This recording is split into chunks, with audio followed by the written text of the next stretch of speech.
இன்றைய தலைப்பு: பொய் சாட்சி சொல்லக்கூடாது.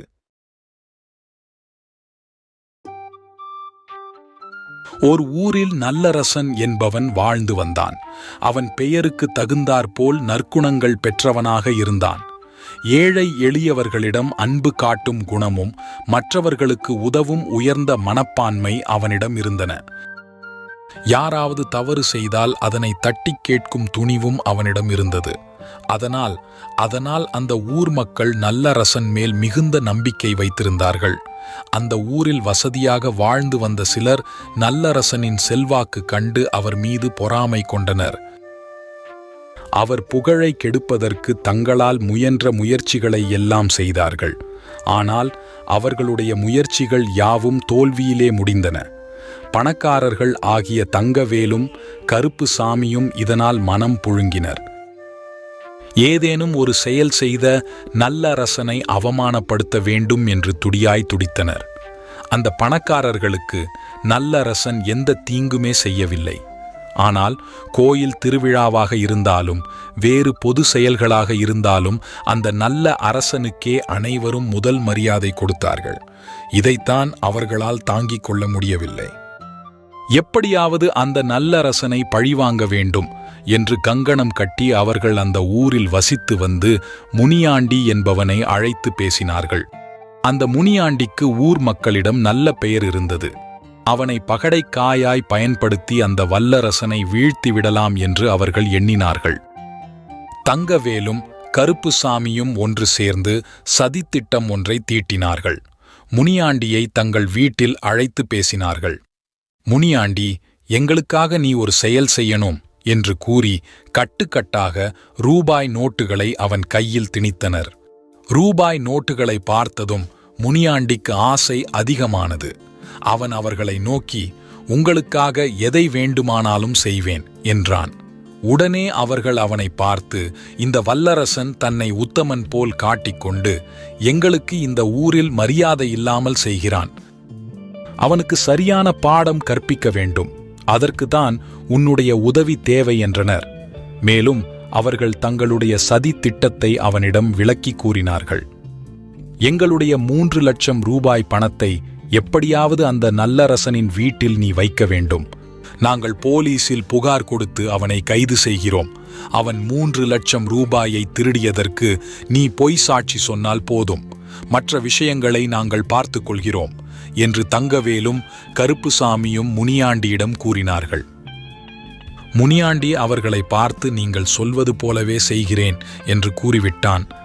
தங்கவேலும் கருப்புசாமியும் இதை கேட்டு மகிழ்ந்தார்கள். இந்த சதித்திட்டம் அவர்களின் எண்ணம் போலவே நடந்தது.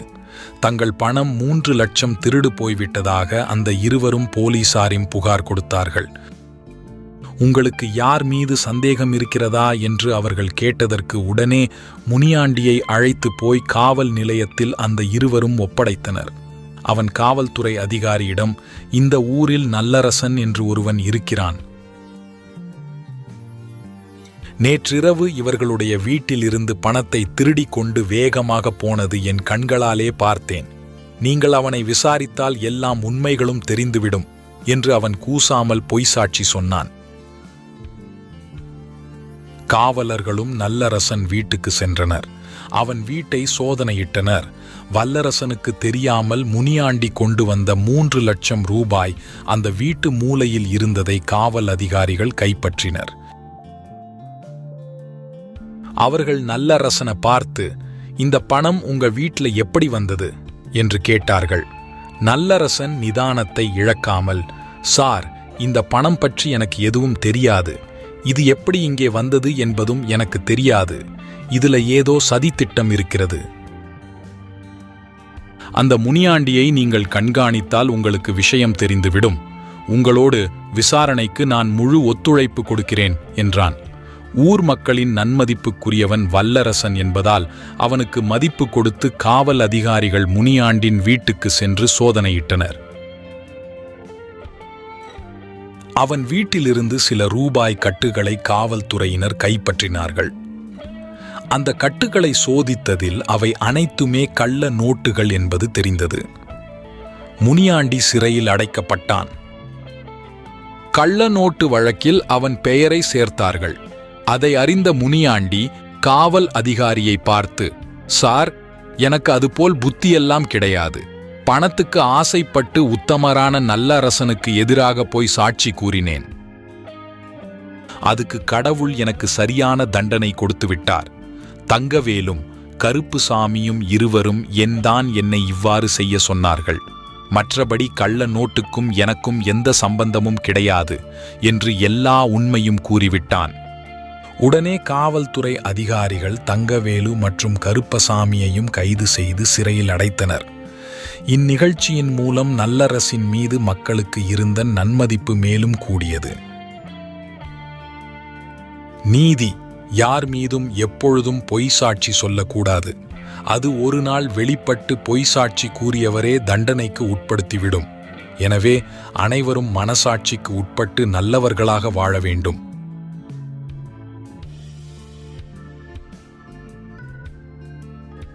நன்றி. வணக்கம்.